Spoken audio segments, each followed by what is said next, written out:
sahabat sekalian, dalam mengerjakan skripsi, menemukan masalah penelitian menjadi salah satu kesulitan yang paling tinggi yang dialami oleh mahasiswa.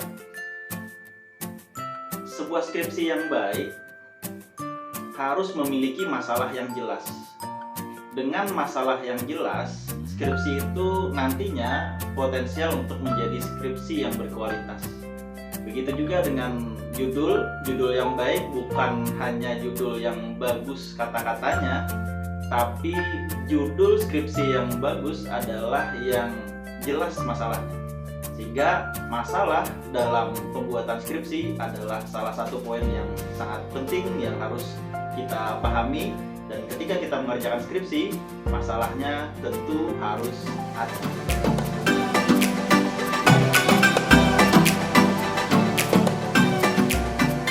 Sebagian besar mahasiswa yang terjebak di dalam memulai mengerjakan skripsi dengan langsung mencari judul dan menyusun kata-kata dengan bagus tanpa mengetahui masalahnya. Kebanyakannya bingung ketika ditanya, apa sih permasalahan dalam skripsi ini? Kenapa bingung? Karena skripsi tersebut bermulai dari judul, bukan bermulai dari adanya masalah. Sehingga nanti pun potensial juga akan menjadi bingung ketika membuat bab 1 misalnya. Ketika menulis latar belakang masalah, karena permasalahannya tadi tidak jelas, masalahnya tidak ada, sehingga buat bab 1 nanti latar belakang masalah misalnya tidak ada masalahnya. Yang ada hanya narasi-narasi, hanya paragraf-paragraf yang berisi definisi, berisi sebuah ulasan tentang judul, bukan berisi masalah atau latar belakang masalah sesuai dengan subjudulnya. Begitu juga nanti membuat rumusan masalah juga kurang jelas. Terus kegunaan penelitiannya atau manfaat penelitiannya juga kurang begitu jelas nanti. Hanya susunan kata normatif yang kurang lebih sama lah dengan apa-apa yang sudah ditulis di skripsi-skripsi lainnya. Tidak ada kegunaan atau manfaat yang khusus yang memang akan dirasakan sangat manfaatnya setelah skripsi itu nanti selesai dibuat. Begitu juga nanti di bab-bab selanjutnya cenderung akan mengalami kesulitan karena kebingungan tadi, dikarenakan ketidakjelasan masalah yang ingin diteliti. Misalnya dalam membuat hasil penelitian nantinya, dan sebelumnya membuat pedoman dalam interview atau wawancara misalnya, karena ketidakjelasan masalah, indikator penelitiannya pun nanti akan sulit untuk ditemukan, sehingga menyusun pertanyaannya pun bisa jadi tidak sesuai dengan judulnya karena masalahnya tidak jelas yang dimaksud di dalam judul tersebut. Nah, karena itulah penting bagi kita mengetahui dan memahami masalah penelitian itu terlebih dahulu sebelum membuat judul dan mengerjakan skripsi itu. Lalu, apa sih masalah penelitian itu? Masalah penelitian adalah sesuatu yang menarik untuk diteliti, sesuatu yang spesial yang itu layak untuk diadakan penelitian. Sesuatu menjadi menarik atau menjadi spesial kalau dia tidak standar, tidak biasa-biasa saja. Artinya, sesuatu yang biasa itu bukan masalah. Masalah harus di luar dari hal yang biasa, di luar dari hal yang umum. Analoginya seperti ini, sebagai contoh saja ya. Analoginya, misalnya ada 10 orang yang memakai baju warna putih. 8 orang misalnya memakai baju putih yang standar, biasa. Tapi ada 1 orang yang memakai baju yang sangat putih, lebih putih daripada yang lainnya, yang umum tadi, yang banyak tadi. Maka yang sangat putih itu adalah masalah. Begitu juga misalnya ada yang satunya lagi memakai baju putih yang kusam, yang sudah kekuning-kuningan. Berbeda dari kebanyakan baju yang dipakai, baju putih yang dipakai pada umumnya tadi. Sehingga yang kusam itu, yang kekuning-kuningan itu juga merupakan masalah. Artinya masalah itu adalah yang berbeda atau yang di luar dari umum, di luar dari standar biasa, dan ketika itu di luar dari standar, di luar dari umum, itu bisa dijadikan masalah.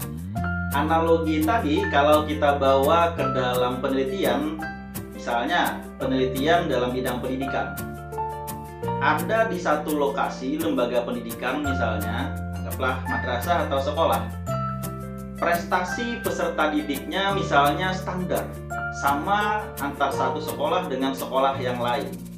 Namun misalnya ada satu sekolah yang prestasinya ini lebih daripada yang lain, maka itu masalah. Atau misalnya ada yang prestasinya lebih sedikit atau bahkan tidak ada prestasinya dibanding sekolah-sekolah pada umumnya, maka ini juga merupakan masalah. Contoh lain misalnya kedisiplinan siswa. Apabila misalnya di sekolah tersebut kedisiplinannya standar sama dengan yang lain, maka itu tidak masalah. Tapi kalau misalnya kedisiplinannya tinggi, ya maka itu akan jadi masalah yang layak untuk diteliti. Kenapa sih kedisiplinannya bisa tinggi seperti itu? Atau misalnya kedisiplinannya rendah, lebih rendah daripada di sekolah-sekolah yang lain, maka ini juga layak untuk diteliti. Kenapa sih di sana bisa rendah sekali tingkat kedisiplinan siswanya?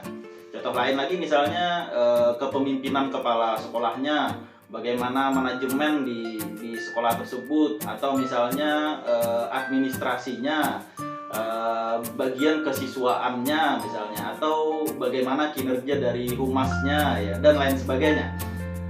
Atau misalnya kalau di dalam syariah misalnya terkait contoh misalnya perceraian, di lokasi tersebut misalnya tingkat perceraiannya standar sama dengan di daerah-daerah lain misalnya, maka itu bukan masalah.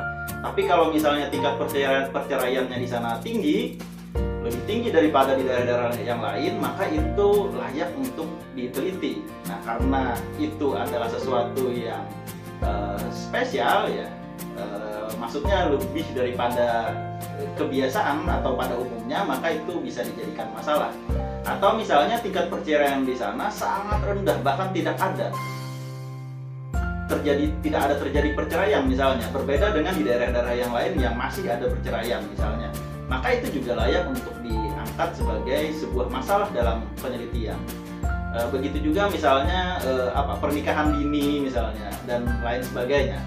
Atau misalnya di bidang administrasi misalnya, bagaimana sih kinerja misalnya ya, kinerja pelayanan publik misalnya oleh kantor atau lembaga tertentu misalnya, apakah di sana pelayanannya standar sama dengan yang lain, atau pelayanannya misalnya lebih baik daripada yang lain, bahkan dapat penghargaan prestasi misalnya, dan lainnya ya, itu layak untuk diteliti. Atau tingkat pelayanannya bobrok misalnya dibandingkan dengan kantor atau lembaga-lembaga yang lain misalnya, maka itu juga layak untuk diteliti.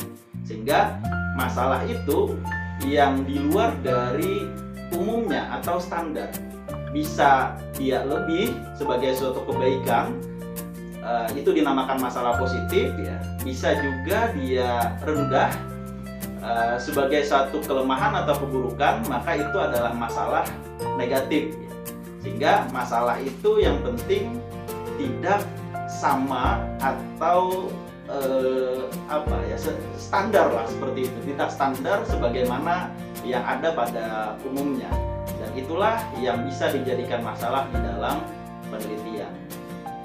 Terakhir, dengan penjelasan tadi, maka kita harus memahami bahwa masalah itu tidak hanya negatif atau hal-hal yang kurang atau kelemahan-kelemahan yang ada, karena biasanya kebanyakan mahasiswa menganggapnya kalau itu dinamakan masalah, maka ada kekurangan, ada kelemahan, ada hal-hal negatif dari lokasi yang diteliti atau apa yang mau diteliti itu. Padahal yang dinamakan sebuah masalah tidak hanya negatif, tapi juga bisa positif. Yang jelas dia tidak standar atau sama dengan kebanyakan pada umumnya. Dia bisa lebih, itu dinamakan masalah positif ya. Dia bisa kurang, itu bisa itu dinamakan masalah negatif.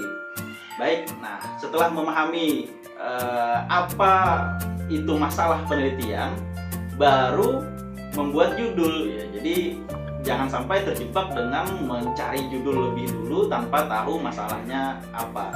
Nah, untuk membuat judul yang baik ya bisa juga disimak di dalam video saya sebelumnya ya, silakan ditonton videonya. Baik, terima kasih. Semoga bermanfaat. Assalamualaikum warahmatullahi wabarakatuh.